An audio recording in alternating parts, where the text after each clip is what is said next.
Assalamualaikum warahmatullahi wabarakatuh. Apa kabar anak-anak semua di rumah? Jadi sehat semua ya. Sekarang tetap semangat, stay at home. Nah, hari ini saya akan menyampaikan suatu materi tentang hidup sehat.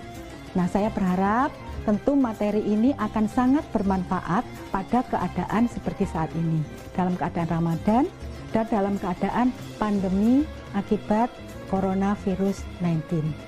Jadi Ramadan telah datang. Kita semua sudah memahami bahwa Ramadan itu berarti adalah kelapangan hikmah, banyak manfaat, banyak jalan yang dijanjikan oleh Allah kepada kita sebagai umat Islam. Jadi marilah kita nikmati Ramadan ini dengan semakin meningkatkan ketakwaan kita. Islam itu adalah agama yang sempurna, kita sudah paham itu ya, yang sangat sempurna untuk umat manusia. Dalam Islam sudah ada tuntunan dalam setiap aspek kehidupan, dan salah satu tuntunannya adalah supaya kita memelihara jiwa dan kesehatan kita. Yang pertama, jadi ada dua aspek sehat, yang disebut sehat itu ada dua, yaitu sehat jiwa dan sehat jasmani. Bagaimanakah jiwa yang sehat dan jasmani yang sehat sesuai dengan tuntunan Islam? Seperti ini.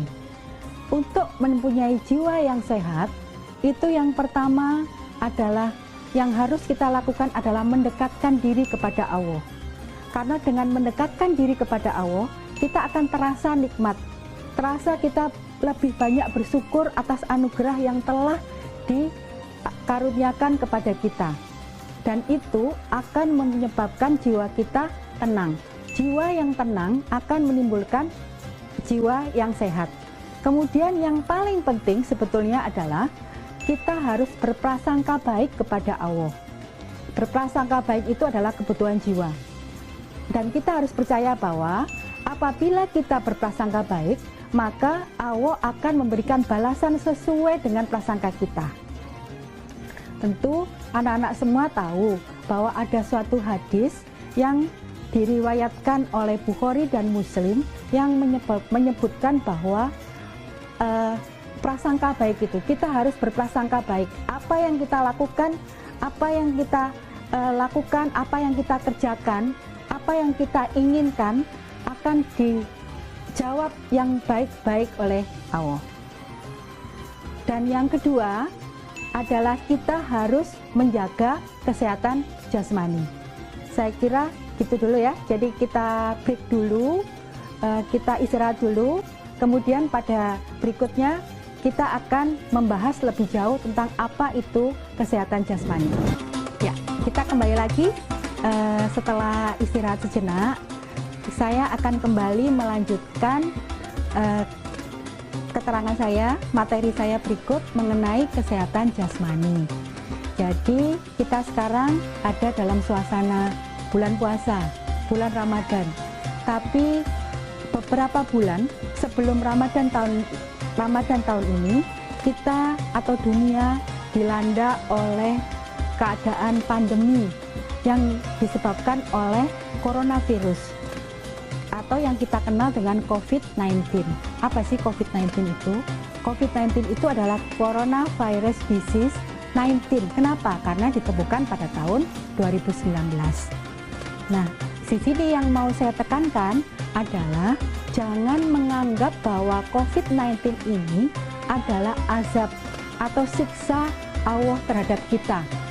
Tapi kita harus memahami bahwa adanya COVID-19 ini adalah sebagai pengingat, sebagai peringatan Allah kepada manusia agar kita jangan angkuh dan agar kita semakin merasakan kelemahan kita di hadapan Allah.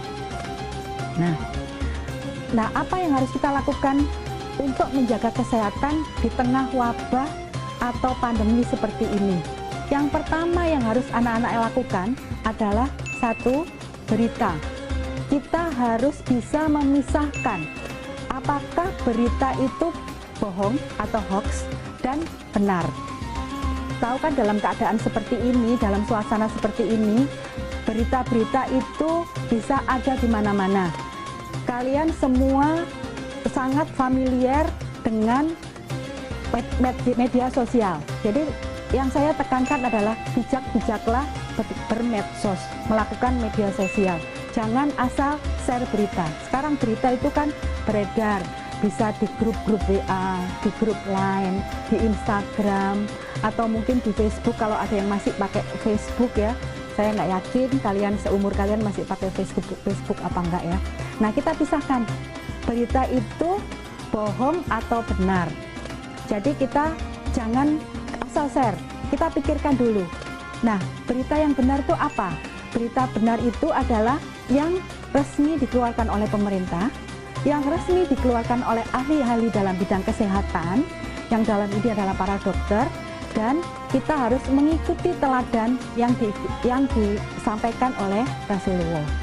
Nah, yang sekarang caranya bagaimana? Setelah yang pertama adalah berita, yang kedua adalah kita harus mengikuti physical distancing. Mungkin itu suatu hal yang physical distancing itu adalah suatu yang saat ini menjadi sangat populer. Tapi sebetulnya physical distancing itu sudah diajarkan oleh Rasulullah.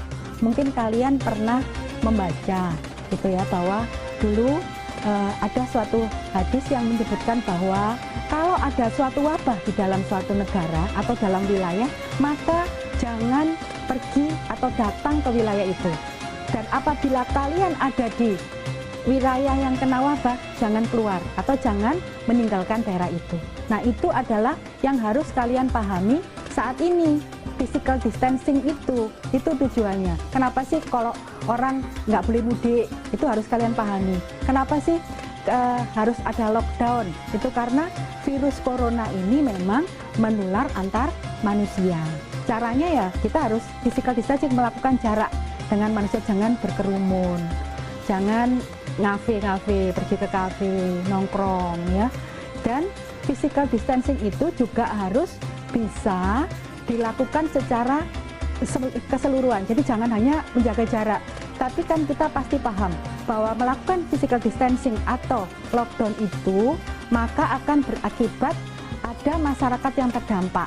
Jadi ada orang yang penghasilannya harian, para mungkin aja ojek online, ojol, terus kemudian yang kerja-kerja di pasar itu yang seharian itu akan berkurang. Jadi jadikan Ramadan ini, jadikan wabah ini, pandemi ini untuk membantu. Jadi berlomba-lomba dalam bersedekah. Kemudian yang berikutnya adalah kebersihan. Kebersihan itu sebetulnya kita harus lakukan sekarang dan sudah dicontohkan oleh Rasulullah. Kan kita ingat bahwa kebersihan adalah sebagian dari iman. Bagaimana caranya menjaga kebersihan? Cuci tangan. Sering-seringlah cuci tangan. Kapan? Sebelum makan, setelah buang air besar atau kecil, setelah beraktivitas. Jangan menyentuh mulut, hidung, mata. Setelah menerima barang kita harus cuci tangan. Tidak perlu hand sanitizer, tapi sering-seringlah cuci tangan. Jadi jangan heboh dengan panik buying membeli hand sanitizer. Kemudian kurangi aktivitas di rumah, karena di luar rumah, karena physical distancing tadi. Karena dan kalau terpaksa harus beraktivitas di luar rumah, bila pulang segera mandi. Tadi kesehatan sebagian dari iman. Mandi sebelum kontak dengan keluarga kita di rumah. Kemudian gunakan masker. Ya, kenapa sih kita harus pakai masker? Karena masker itu sebenarnya masker saya untuk melindungi kamu dan masker kamu untuk melindungi saya. Kemudian kita harus mengkonsumsi makanan yang seimbang, dengan gizi seimbang. Jadi banyak sayur, buah, protein, harus olahraga, istirahat cukup. Nah, dalam keadaan puasa ini, itu tentu menjadikan banyak pertanyaan kan ya. Apakah puasa itu boleh? Kita sudah tahu semua bahwa puasa itu mempunyai efek yang bagus. Jadi karena dengan puasa kita mempunyai asupan makanan yang lebih terkendali, apalagi diimbangi dengan olahraga yang cukup, istirahat yang cukup selama bulan Ramadan. Jadi kesehatan kita juga insya Allah akan membaik. Tapi ingat, berpuasa itu kita harus tahu kondisi kita. Jadi jangan memaksakan puasa apabila kondisi kita tidak fit. Siapa yang tahu kondisi kita tidak fit? Dan tentu saja kita sendiri dan dokter. masih ada waktu dan kesempatan buat kita mengganti puasa di hari yang lain. Kemudian apabila kita ada gejala batuk, pilek, sesak nafas, segera datang ke fasilitas kesehatan untuk mendapatkan penanganan yang tepat. Tapi ingat, karena kan kita dalam keadaan panik, mungkin kalian baca-baca juga di medsos itu, sehingga panik itu menyebabkan kita seolah-olah sesak nafas, kita seolah-olah tenggorokan kita kering, batuk, gitu kan? Padahal itu sebetulnya gejala psikosomatis yang tidak benar. Nah, jangan kalau yakin tidak apa-apa tapi hanya perasaan-perasaan saja, jangan datang ke fasilitas kesehatan, karena kalau datang ke fasilitas kesehatan itu akan kemungkinan ketular dengan orang yang beneran sakit, ya. Dan kemudian ketular dan juga membebani para tenaga kesehatan di rumah sakit. Nah, kalau memang sakit, ini penting ya, karena banyak sekarang penularan, jangan berbohong ataupun tidak memberikan informasi yang lengkap kepada tenaga medis yang menangani kita. Karena kalau kita tidak jujur, kita akan justru kita yang menjadi sumber penularan. Nah, sebagai penutup tentu saja ya, jadi mari kita terus berikhtiar, berdoa, kita ikuti anjuran ahli kesehatan, anjuran ulama, kita teladani Rasulullah dalam menghadapi pandemi ini, sehingga Ramadan dapat kita nikmati dan maknai dengan jiwa dan raga yang sehat. Saya kira begitu. Adik-adik tetap, anak-anak tetap sehat, tetap di rumah, biar kami yang tenaga kesehatan itu yang bekerja, ringankan kerja kami dengan tetap di rumah, tetap berdoa, belajar di rumah, tetap semangat, makan puasa yang makan sehat, puasa tetap, olahraga, istirahat cukup, sehingga akhirnya nanti pada saatnya kita berharap, kita optimis bahwa kita bersama kita akan bisa menghadapi keadaan pandemi itu. Assalamualaikum warahmatullahi wabarakatuh.